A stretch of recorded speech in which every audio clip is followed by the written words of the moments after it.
माऊली रामकृष्ण हरी. अध्याय 4, दिवस 4, ज्ञान कर्म संन्यास योग. या अध्यायात माऊली ज्ञानोबा यांनी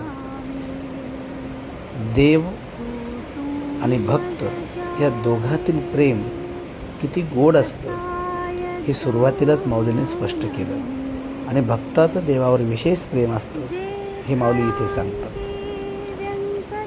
तसं बघायला गेलं, भगवान श्रीकृष्ण परमात्माने मार्गशीर्ष महिन्यातील एकादशीच्या दिवशी द्वापार युगात अर्जुनाला श्रीमद भागवत गीता सांगितली. पण याही पूर्वी ही गीता सांगितलेली आहे. त्या गीतेचा इतिहास माऊली ज्ञानोबा या अध्यायात सांगतात. विवस्वत्वापासून ते अर्जुनापर्यंत गीता भगवंताने वेगवेगळ्या जन्मामध्ये अर्जुनाला सांगितले. तसं देवाला जन्मच नसतो, पण मायेमुळे देवाचा जन्म आहे हे इथे माऊली ज्ञानोबा सांगतात. तसा देव माया तिथंच आहे. त्यावेळेस अर्जुन भगवंताला म्हणतात, देवा विवस्वत म्हणू कधीचा, तुम्ही कधीचे?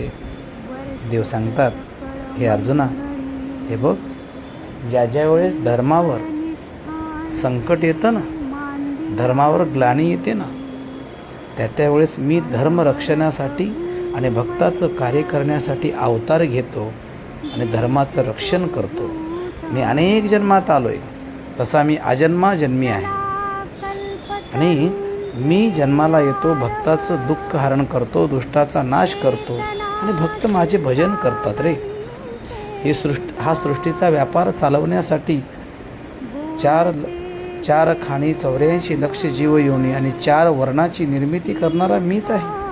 इथे ब्राह्मण, क्षत्रिय, वैश्य, शूद्र हा सृष्टीचा व्यापार चालवण्यासाठी केलेली व्यवस्था आहे.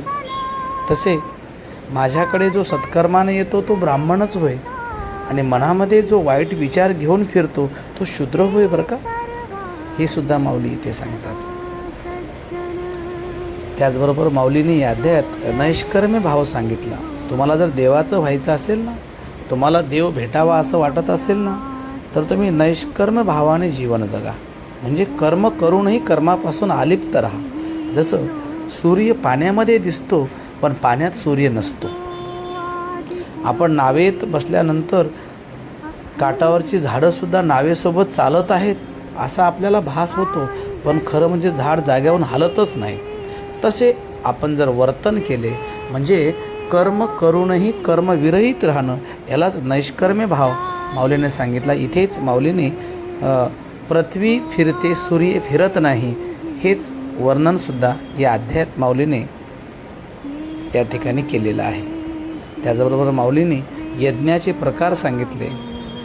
द्रव्य, तप, अष्टांग योग, वाग्ययज्ञ, पण ज्ञानयज्ञ सर्वात शेवटी सांगितला. आणि माऊली सांगतात की ज्ञानयज्ञ हा सर्व यज्ञात श्रेष्ठ आहे.